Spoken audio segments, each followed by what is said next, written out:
and if you double tap, you can kick the bucket. Okay. It just kicks it for no reason whatsoever. So that's a fun element. So that's fun. That's a silly fun element. That's an easy fun to me. Yeah. It's got nothing to do with the goal. No, there's no challenge. You don't have to kick the bucket. Oh my God, that sounds terrible. This is the Rising High Extended Tea Break, the game dev podcast bringing you the best practical, actionable advice for indie game developers. Brought to you by RisingHighAcademy.com. The kettle's on, so let's go listen in. Hey there, and welcome to episode 12 of the Rising High Extended Tea Break. My name is Kevin, and I am joined, as always, with Gilly today. Hello, Gilly. Hello. How you doing today? I'm okay. Nice warm day today. Yeah, unusually warm in England today. Yes, we're beating Cyprus on the temperature front. I know, and apparently there's a sun. There's a sun? Yeah, there's a sun in the sky. I've never seen that before. I mean, it's shining today. Well, I don't know. It's just appeared out of nowhere. It's very unusual. Anywho's, what are we going to talk... Oh, hold on a minute. It is... When this comes out, it's going to be webinar day. It will be webinar day. So we're hosting a webinar, free webinar. We'd love for you to come and join us. It will be on the 24th of April, 2 p.m. UK time. So that's GMT plus one. So London time. All about publishing and mobile games in 2018. So if you're listening to this on the day, the 24th, jump over to the website. There's a button on there. Just sign yourself in and, come and join us live. And we'd love to chat with you. Grab yourself a seat. Yeah, indeed. Okay, so with that aside, what are we going to talk about today, Gilly? Let's have some fun today. How about 5 factors of fun you'll find in every game you'll ever play? Oh, God, that sounds a bit heavy. No, not really. No? Okay. What is it? I'm really prepared today. It's the 5 factors of fun you'll find in every game you'll ever play. Oh yes, the whether fun you realise factor. it or not. Yeah, this is a good one, and honestly, this is quite a juicy one.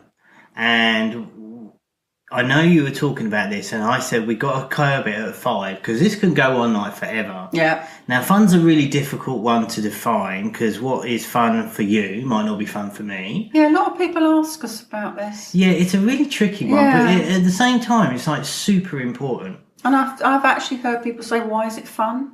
Yeah, exactly. Because I might find something really fun. I suppose it depends what your fun register is, and what you're looking for in a game. So I think really to start this off and try and get some context and some sort of benchmark here is that I don't think we should be thinking about fun in the direct sense of what we would normally associate with that word. Yeah, not in the sense of funny ha-ha.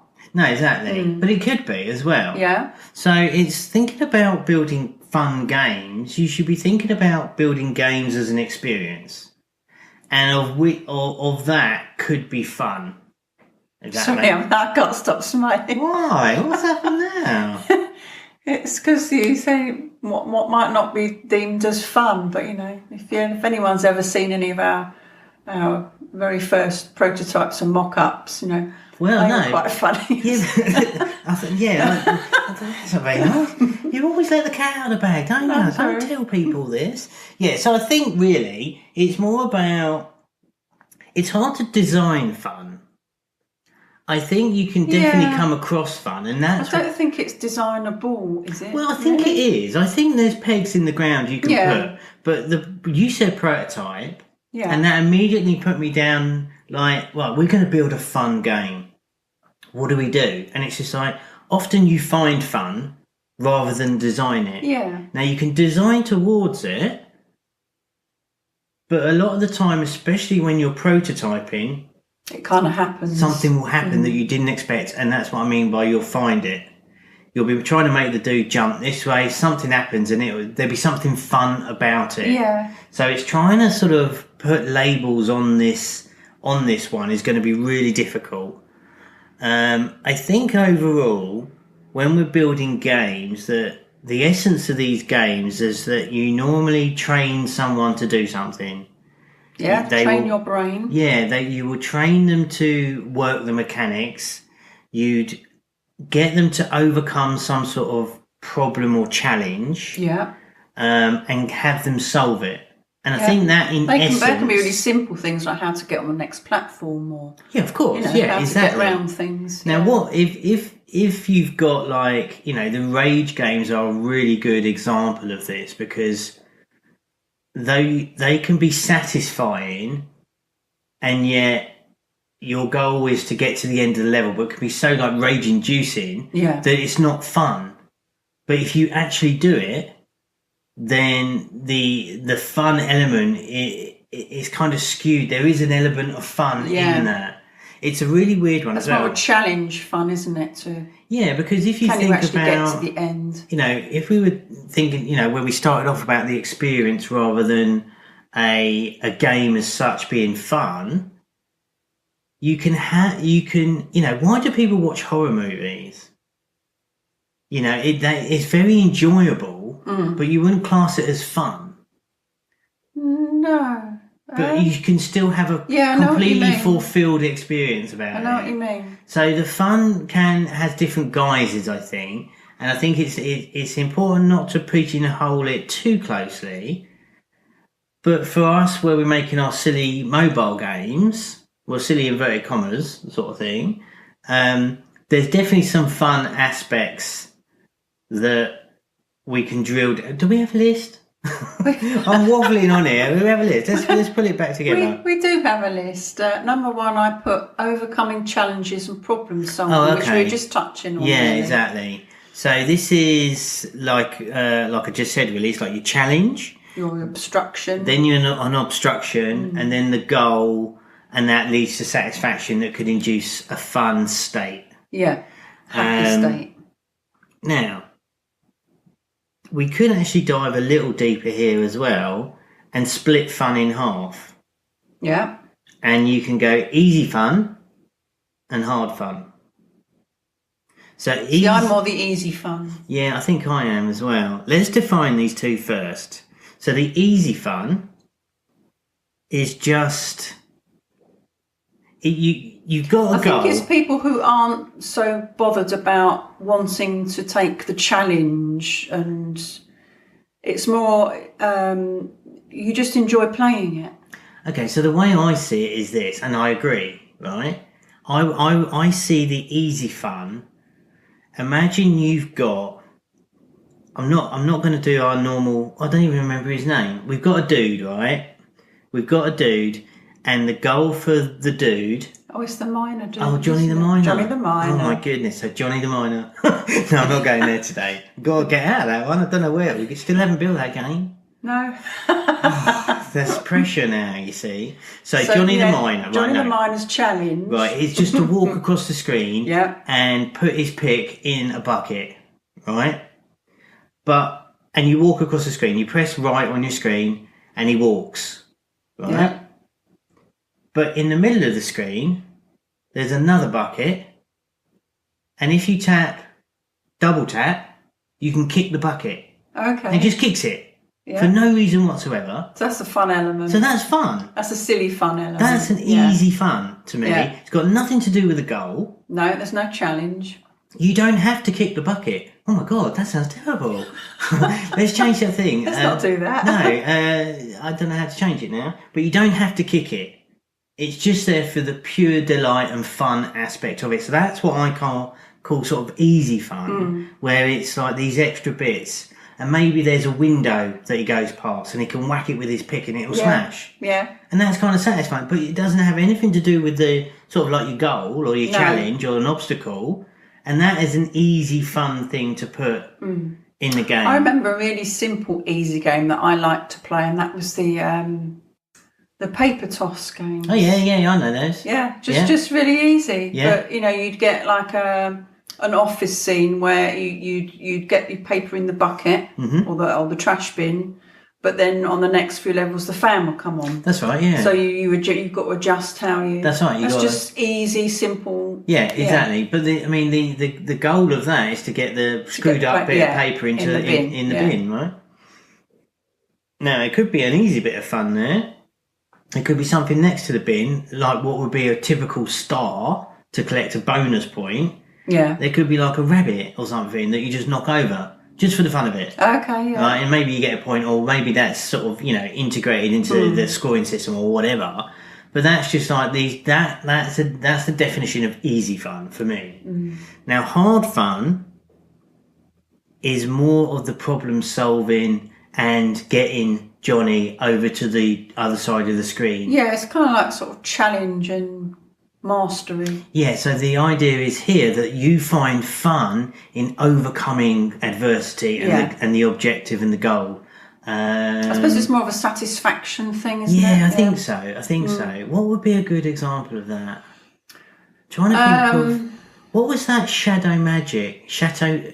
Oh, shadow magic. Or shadowmatic. Or Shadowmatic, yeah. I think there's a new one of those coming out soon. Yeah, there is actually. Yeah, I saw that yesterday. Yeah. That's where you twist the...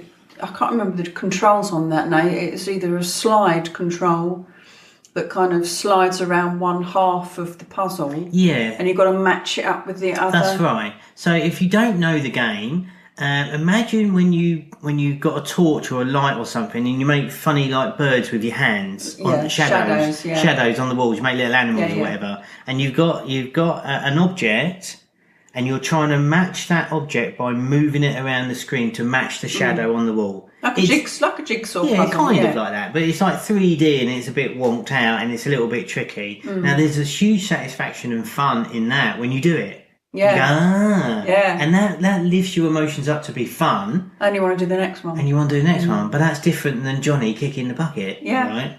Right? What were we talking about? Hard and soft. I could call it soft fun. Soft fun? Hard and soft. I think soft fun's better. Anyway, what are we talking about? Overcoming challenges and problem solving. Yeah, so that, in essence, every game has this. Right, so obviously, I'm trying to think of a different puzzle game. I don't want to go like Candy Crush or something. Cause something like Tetris. Tetris is an easy... but Tetris is a bit more of an endless thing. Yeah. I'm trying to think of maybe a maze. Or, or something like... I don't play that many puzzle games. I'm just trying to think. It's like cut the rope, maybe. We've heard that before on the podcast, haven't we? Cut the rope. You have, there's certain thingies, and the sweet falls down, and matey eats it, and that's it. So you've done the level. Yeah, it's a very clear level. But there's the problem in solving the level. You've got to do certain things, But that will be what is classed as hard fun. Yeah. So the fun there is to figure it all out and problem solve and challenge and master the level. And that's one type of fun. And then the soft fun is what we were just talking about. So overcoming challenges and problem solving. I think we just killed that one to death, I think. Well, we had number 2, levelling up, progressing in the game. Yeah, levelling up and progression. Now, just going back, let's mash the list up straight away. I want to keep on number 1 because I just remembered something. Okay. And number 1 is just like, often people will think, well, these are casual mobile games, haven't got any problem solving. I'm just moving this left and right, or I'm just tapping. Yeah, but you're still solving a problem, even though you maybe don't realise it. Yeah, this is the bit I wanted to hammer home on that one, because it's like Flappy Bird. If we take Flappy Bird, for example, you are problem solving and there are challenges, albeit at the most primal, primitive form. So your challenge is to keep tapping the button at the right time to get through the pipes. Yeah. It's more of a timing game, that one. Yeah, that's right. Yeah. But you can't get any more simple than that. So this stuff will appear in every game you'll ever play in some format. So I just remembered that as we were saying. It's just like, because someone said to me the other day, it's just like, well, I'm doing an easy casual game. So I'm not like figuring out. I wish I could think of a puzzle game. I just can't think of a really good example. I got like a crossword. I'm not. Or jigsaw. Yeah, no, I don't think so for a jigsaw, because that's more luck. That's like... No. Really? No, jigsaw's not luck. Really? No. It's building a picture, isn't it? That's because you like jigsaws, and I don't. I'm trying to think of a better example. Hopefully it'll come to me at some point. But anyway, that's number 1. So this does exist in every single game you'll ever play. If you break it down to the absolute bare bones... And actually, this comes back to your core loop as well, but I don't want to go too much into that. Come to the webinar. We're talking all about this stuff today. And there might be a replay. Don't know yet. But hopefully you're hearing this in good time. Let's go on to the next one, Julie. That was levelling up and progression. Oh, yeah, levelling up and progression. So, the fun part about levelling up and progression, and this sort of goes hand in hand with achievements and awards, where the fun part is getting to the next stage. Yeah. So that can come on different levels as well. I mean, if you're doing a simple kind of level game, then you get like a da-da when you've completed it. Yeah. Or, your achievement is getting to build the house on level 2. Or, that kind of stuff. Yeah, but different types of achievement. Yeah, different types of achievement and different levels of fun there. Yeah. It's like, it's fun to get to the next stage, and it's fun to unlock a new character, and it's fun to build up, and like RPG games and stuff. I know we rock in the mobile casual stuff, but the bigger games, like let's take Grand Theft Auto or something. It's fun to earn enough money to go and buy that grenade launcher. That in itself is just purchasing a new thing. Yeah. But there's definitely a fun thing, or it's fun to get a faster car. Yeah, well, that's your reward, isn't it? Yeah, that's right. Yeah. So it's all like intermingled, interwangled and all that stuff into that. So levelling up in progression is definitely a great way to inject fun into the game, albeit relatively subtle. Yeah. And more underlying than the obvious visual stuff and the core mechanic of it all. Okay, what's next? Number 3, interest and curiosity. Yeah, I think this one comes back to like the very first thing we were saying about the experience. Yeah, definitely. Now, I don't know. I can't remember what that game was called. We're having a lot of trouble with game I'm not names doing very well today at all, am I? Was it No Man's Land or No Man's Sky? There's a game out there that's like procedurally generated. It's a big like PS4 PC game, and basically you're a spaceship dude, right? And you go, and every planet you go to is procedurally generated, so it's different every time. Okay. All right. So what was this one? Yeah, interest and curiosity. So the fun element of this is going to these planets every time where they're always different. Okay. And that's fun. And that's how I'm tying the interest and the curiosity. And it's the same thing as like, what's around the corner? The curiosity, yeah. What's next? There's definitely fun. Yeah. Not knowing what's coming next. There is definitely fun in that. And that kind of ties back to what, like, even like the horror films and stuff. Because it's quite, you know the jumps coming. Do you hide behind the settee or not? I don't know. But that's quite fun. It is quite fun. In a weird, almost perverted way. It's like, it is kind of that, it's like isn't it? putting yourself on a really high stress level because that's what you enjoy. Yeah, I mean, it's weird, isn't it? When we think now we're talking about it, it's like, people love roller coasters. Yeah. Would you say going on a roller coaster is fun? I think they'd class it as fun. See, I'm not a big fan. I'll always go on. I'm not. No, you see, not anymore. I'm stupid because I never chicken out, even though I don't particularly enjoy it. I'll white knuckle it, right? Yeah. I'm like sitting there and it's going you up. get motion sickness anyway. No, I'm an idiot, right? Don't take him on a bus. You're going up. Don't talk about. But honestly, I get car seat looking at car sick. I get car seat. Yeah, I get car seat. I can't even say it now. Yeah, car sick looking at one. Yeah, I don't do very well on that stuff. Weirdly, I'm okay when I'm driving, but normally it's quite often I get car sick when I'm driving, which is like super weird. Anyway, I mean, you say about people on roller coasters, but it's I wouldn't go on it now because I know how sick I can feel.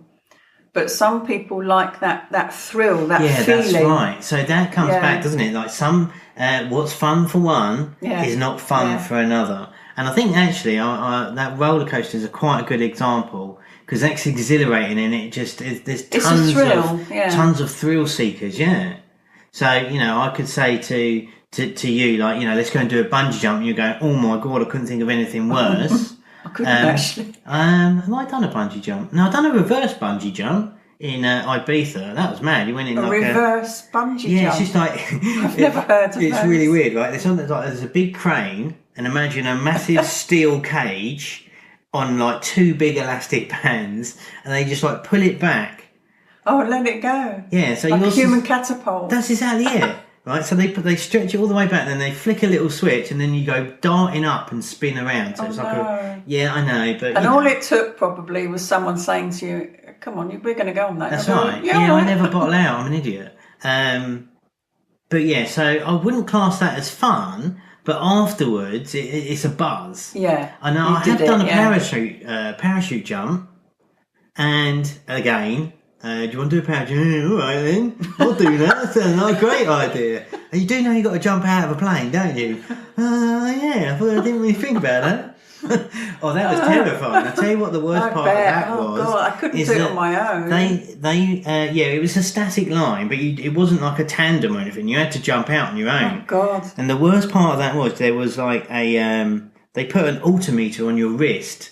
And you knew at like 3,500 feet you were going, and all the way up, oh God, you can see this little dial reaching up, and the adrenaline. Yeah, adrenaline, I suppose, isn't it? It's the adrenaline of it all. Now I don't know if that was fun, but when you land, when everyone did the same, when they landed, it's like let's do it again. Yeah. So it's a really it's the accomplishment thrill. That's right. Yeah, that you've done something like that. So I think we were talking about games on this podcast at some point. I think there's lessons to be drawn from all that though, to be fair, because it just illustrates the different forms of fun. Now you're not going to get anything as extreme as that. But it does, what we can draw from that is that there's different levels and different ways to weave fun in. And I think you've got to be really clear when you're making your game what you're going for. Yeah. I think that's where I was sort of trying to segue back into this podcast somewhere. It's just like, if you know you're heading for that particular, that's your bag of fun, then you need to be heading towards that. Yeah. And try and work out how to execute it. Right. So, interest and curiosity. They had nothing to do with any of that. So yeah, what's around the next corner? What is curious, what's interesting? You see a little twinkling star on that rock over there, or you're playing a casual mobile game, you're jumping from side to side, and all of a sudden there's a red blob that you've not seen before. Yeah. Oh, what's that? I'm going to go for that. Then you die, and then you see it again. All that kind of stuff. What is number 4? Number 4, wonder and surprise. Wonder and surprise. Of course, we have a whole... We have already covered this, a whole episode of that. Episode 7, I believe. So, risinghighacademy.com/7. Go check that one out. We talk for ages about wonder and surprise. That's a really big one. That's such a big and brilliant topic. The unknown is fun. Yeah, kind of dovetails into the one number 3 there, doesn't it? Yeah. The interest and curiosity. But yeah, let's go. I don't know though, because number 3 sort of kind of is piquing someone's interest and their and the curiousness about what they're seeing. But number 4 is kind of a wonder and more of a short surprise, if you know what I mean. I think they dovetail quite well. Yeah. I take your point that they're separate, and there's definitely 4 words there: interest, curiosity, wonder, surprise. I think they're all kind of intertwined. I think they're intertwined and yet completely independent. Can be independent of each other too. I think there's definitely games that are interesting, and yet not necessarily wonderful. Wonder is kind of more of an all moment, isn't it? It's wow, look at that. Amazing. And surprise is you just didn't see it coming. That's right. Yeah, exactly. Right. Both nice to they're both nice to see in games, whatever game you're playing. Yeah, for sure, and it definitely contributes to that fun factor. Yeah. So episode 7, if you want to go all into wonder and surprise, that's a good one. That one of our most popular ones, actually. I do believe. Okay, so number 5? Oh, number 5 Number already. 5, you've got balance and pinch points. Yeah, balance and pinch points. Now, getting the balance right. Yeah, this is the tricky one for this section of the fun factor. And I think for me, Angry Birds, the original one for sure. I didn't really play many of the other ones. I played more of the. I've played some of the later ones, and they're too fancy. They've tried to put so much into them. Yeah, I mean, you just think, oh, what? We say this all the time. It's just like even these big studios can't replicate their own success. Yeah. They had they had the core of Angry Birds, right? Which we were saying before as well. Like I'm saying it again, the core loop. Pull the thing back, not the what sits over. Done. It's fun, yeah. Perfect mobile game, right? But this is where I think they got this balance and the pinch points, what I'm calling the pinch points, just right. Yeah. Because I don't know how they did it, but somehow they had the ability to get you to the point where you just think, oh, stupid. Yeah, I'm just about to throw this out. I can't do it. And then all of a sudden, as if by magic, you cleared the level. Yeah. And that happened to me countless times on that game. Generally speaking, I'm pretty rubbish at games, but this one for me, the original one, I remember when I first got my iPhone and stuff, it was like Angry Birds, everything. Yeah. Right? That was the game. They got it right. They did, but they had the pinch points perfectly well. And to put this into the fun aspect, it's the balance in what will be our hard fun tasks, which is our problem solving, with the fact that it's. You don't want to make things too easy because then it's not too fun. Yeah. Then it's not fun enough. If something's really easy, it's not fun. You need a challenge. Us as humans work through challenges and we enjoy it and we derive fun from that. So it's that balance there. Sorry, just interrupting you. I remember playing, I can't remember what it's called now. It's literally a sandbox game, which I thought I would really, really enjoy because I love building games. Yeah. But you get a whole load of houses, bricks, blocks, whatever, and fields and things, and you put them on your landscape. You can make whatever landscape you want, but I just thought, what's the point? Yeah, that's where. Where's my farmer doing his crops? Where's the little dog running? See, this is where I never got. So this is a really good. This is a really good point. It just drew a complete blank with me. I just thought. Here's the thing, right? Because I agree with you, and we are in the minority because people love Minecraft. Yeah. Minecraft, you do what you want. Yeah. For me, that is not fun because I don't know what to do. Yeah, that's right. I derive fun more the hard problems, I guess. Yeah. What we call it? It's what you get out. It's what you get out of it as well. If you've got a game where you just think, well, you can build a farm, but that's it. It's a farm. But if you've got like one of the other builder games, like Paradise Island, something like that, from King, where they say, right, build a farm, and you put a cow in the farm, and then you get milk from the cow, and with that milk you make blah blah. So it's a complete tutorial of you do this to get this, and that's my satisfaction. Yeah, I did, but your fun there is just being.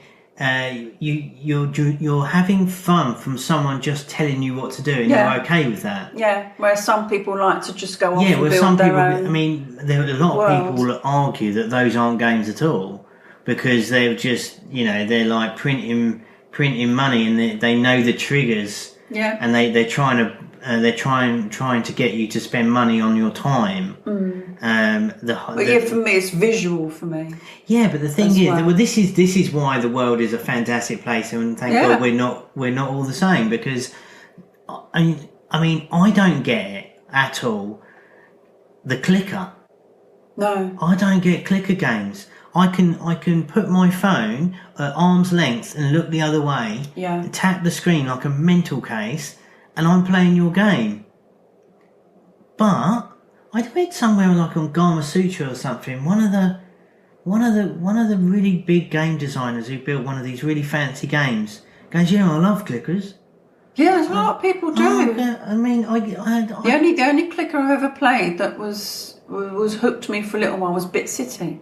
Oh, okay. But that's a builder though.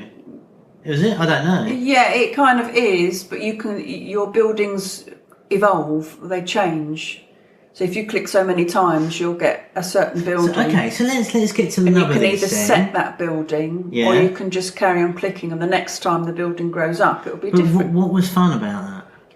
Seen the different buildings. Progression. Yeah. That's changing. Yeah, changing. And Yeah. this is why if we have these 5 here, and there is actually a thing in all this.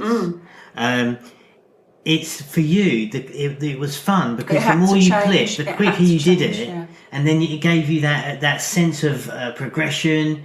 And you go, I'm going to click now and get to the next one. And curiosity, what's coming next? That's right. It's all in there. It's all intertwined, and it's how you try and narrow it down. And I want to try and get some takeaways here to say, what can we do to make our games fun, and how can we use any of this stuff that we've been jibber jabbering on about to make it actionable and practical, to put it into what you could be making in your game. Now, it's really difficult because we don't know what you're making. But if you're making like a casual mobile game, there are you're kind of leaning towards easy fun. I think so. Yeah. There are some silly things that you can put in, but I think instead of, because there's no chance we can come up with any sort of concrete sort of examples or stuff like that, but I think about, we'll have these we'll put the list up on the webpage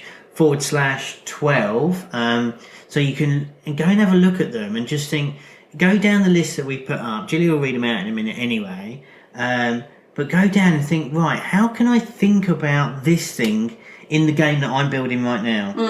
If I've got a ball that goes up the screen, how can overcoming challenges and problem solving, maybe it always goes up, maybe put a break in the floor, and all of a sudden you've got to make sure you get to the circle bit, and that will jump you over it. To add these little chunks of problem solving into it, which then if you start layering all this stuff up, you start to have a more fun type of game.